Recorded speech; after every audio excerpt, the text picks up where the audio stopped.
Welcome to Let the Quran Speak. The government of India recently seized power from the country's only Muslim-majority state. It also adopted measures to suppress unrest, like shutting off the internet and phone service, placing political leaders under house arrest, and deploying thousands of security forces. Binish, Ahmed, and Muazam Khan are members of the Kashmir community in Toronto.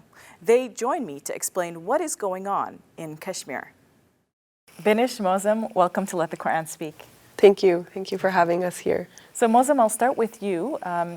Tell me what's going on with your family members in Kashmir. I wasn't able to reach them for the first 16 days since August 4th, so when India revoked Article 370 and they revoked Kashmir's autonomy. I wasn't able to speak to my mom. There was a complete communication blockade. No communication coming in or coming out of Kashmir, so I was panicking without speaking to them.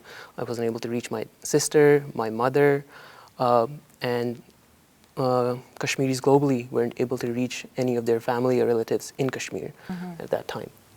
So what did you do? Did you try to reach out to other individuals in Kashmir?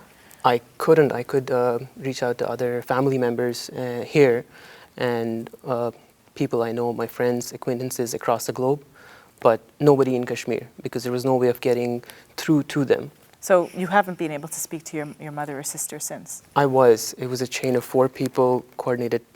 I don't even know the people who got me through to them, messages from here and there. I briefly spoke to her for maybe 2 minutes at most. And when she was speaking to me, she was panicking. She was terrified with extra troop deployment in Kashmir and how things were. She was scared. She didn't know what was happening. She couldn't get through to me. She was crying on the phone. It was horrible. Are you concerned about her well-being and the well-being of your sister? Extremely, especially with the history that Indian troops have in the region. I'm really concerned for my sisters and my mother's safety there. So, Binish, tell me what's been going on in August. How has all this come about? Well, Kashmiris are an indigenous people in the Himalayas. We have been living under occupation for about 73 years. There was supposed to be a plebiscite, according to the UN, to have a referendum so that we could determine our future, but that was never permitted by India. What they have done gradually, we had a semi-autonomous relationship under the Indian Constitution. What has happened gradually is the erosion of that Article 370A and Section 35A, and they recently just revoked it so that what they argued would happen would be development. But development cannot happen without the consent of the people that are directly affected. They've taken away our land rights, they've taken away our membership rights.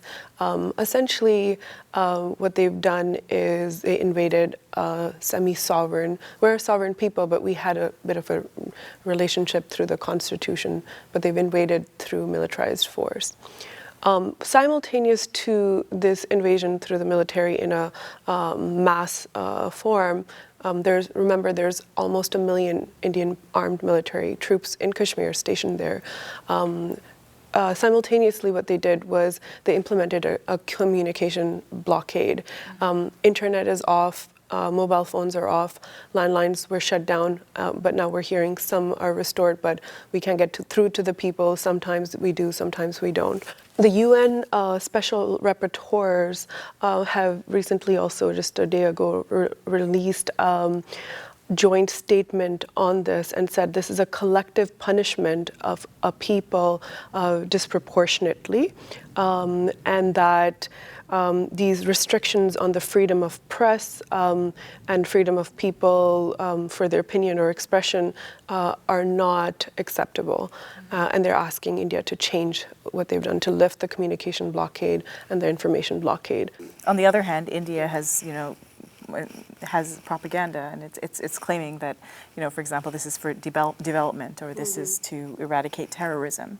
Muazam, can you speak on some of the language that the party, the BJP is using against Kashmir? Well, they're calling this, some of the BJP leaders and Bollywood actors called this the final solution for Kashmir. And the history of that phrase or that word is related to Hitler and Nazi Germany at that time. And if they're calling it that, it's a genocide happening in Kashmir at this time, where there are almost 1 million troops there right now, and people are not allowed to come out. They have cordoned off small blocks of region. People can only move in those blocks, and they're not allowed to travel for long distances right now. And most of the leaders of BJP are for it. They're supporting it in the name of nationalism, which is not right. Muazam, why do you think this is happening right now? Because, for 70 years, this article has been in the Constitution. Why now? Why has India decided to take action right now? The current ruling party, the BJP, is a right-wing nationalist party right now. And their roots are with RSS, who are against the Muslim people, or they're targeting the majority Muslim state of Kashmir right now. And they want to change the demography of Kashmir right now. Mm-hmm. So, Binish, what do you think this means for democracy? If there's a Hindu majority that's kind of suppressing the rights of a Muslim minority? Thank you for pointing out that there is that Muslim majority, Muazam and Safiya. Kashmiris, so within the Jammu Kashmir region, there's 14.7 million people that were put under house arrest on August 5th, and since their mobility is restricted. The part of Jammu, which has a bit of a Hindu majority, had these restrictions eased much more quickly, and those restrictions have not been eased in Kashmir. The deployment of troops is also much more intense in Kashmir region, which is primarily Muslim. So we're talking about almost 8 million to 9 million Muslims in the Kashmir region who have no access to internet, have limited mobility. What it's doing, so this is of course under the Hindu supremacist RSS-backed BJP government under Prime Minister Narendra Modi. What this has meant is people's basic ability to get around to health access. I've heard that there was a mother who had a stillborn because she couldn't get to the hospital. That is impacted. They've limited an ability of doctors to get to the hospitals to care for patients. I know of a professor here whose sister is someone who operates on eyes. Pellet guns have been used in Kashmir, which is an illegal weapon. It was declared inappropriate to be used in a place of war. But those have been mass used against protesters. Suppression of dissent is happening. And those people who just have these pellet injuries, particularly in the eyes, and there's like mass blindings going on, they don't have doctors who can support them. So this professor's sister, who's an eye doctor, couldn't reach and actually care for the patients. The other side is that people who protest are further interrogated or targeted by the military without any kind of legal recourse. They're detained. We have had almost 4,000 people who have been arbitrarily rounded up and taken and put in prisons. They're run out of prisons.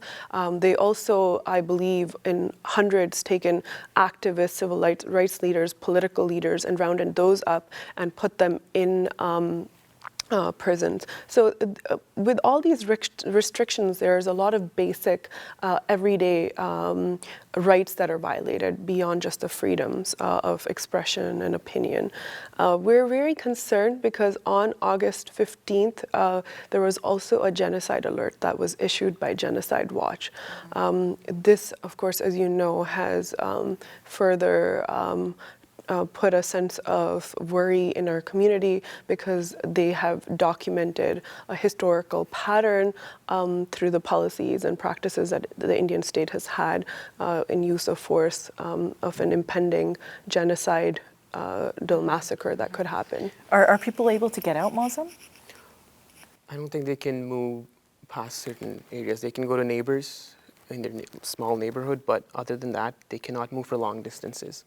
As far as I've spoken to some of my friends that have come out, that have managed to come out of Kashmir, they're not able to move. For example, if you go there, the journalist reports that I have read, you can take a taxi from airport, a cab from airport, the tourist center, but from there, if you want to get to places like Kupwara or somewhere else, which is farther from the region. There's no transportation available. They're stuck there.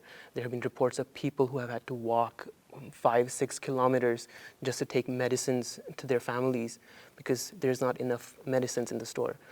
Regardless of what government of India is saying, the truth is there's not enough medicines there.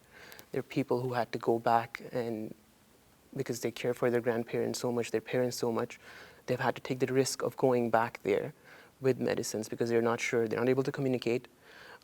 They don't know if they have food or medicines there, and they have had to take the risk to go back because of that.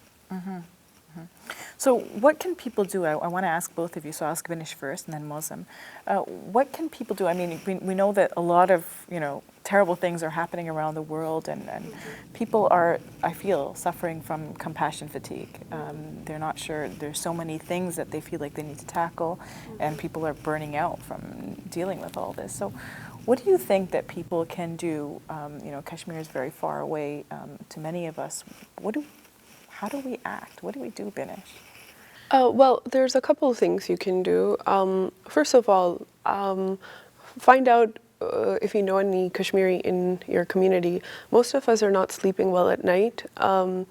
We haven't had access to our family members for 20 days now. We're panicked, so you can simply say, can I make a meal for you? Like, how can I come in and just that kind of interpersonal support is really underestimated, the power of that. Find out if you know anyone. The second thing you can do is really ask the Canadian government to take a stronger position on this. We haven't really seen a clear position by the Canadian government condoning the violence and the violations of human rights. And further, to act in concert with the international community to demand that things change in how India is exercising force against Kashmiris. We can also write articles, we can write op-eds, we can go to the Kashmiri community members and say, what are the right, reliable sources of information that need to be disseminated further so that people do become aware. I think there's a lack of information and clarity. We need greater awareness and information to be spread. Stand with Kashmir is one group that is trying to coordinate stuff internationally, that's trying to draw attention to the facts. I would follow them. There's hashtags, hashtag Stand with Kashmir, hashtag Red for Kashmir. Those two hashtags are where a lot of this information is being collated and spread. I would also say change your display pictures on social media platforms to red so people become curious. That's a very symbolic choice that a lot of our allies and friends have made to continue to tell us and communicate to us that you're with us in a moment where we're grieving and suffering and super traumatized. Mm-hmm. I'll stop there. Muazam, do you have anything to add to that? I think Binish covered everything for everybody in Canada and globally, what they can do to support Kashmiris all around the globe in this time. I hope things change for your mother and your sister's sake, and for both of your sakes. I'm sure you both have other relatives as well, not just immediate. Yeah, we have countless relatives. And friends, right? Yeah, we're countless. Mm-hmm. Yeah. I wish you all the best with this cause, and I hope that other people will support it as well. Thank you so much for joining me on the show. Thank you. Thank you, Sophia, for having us. Welcome.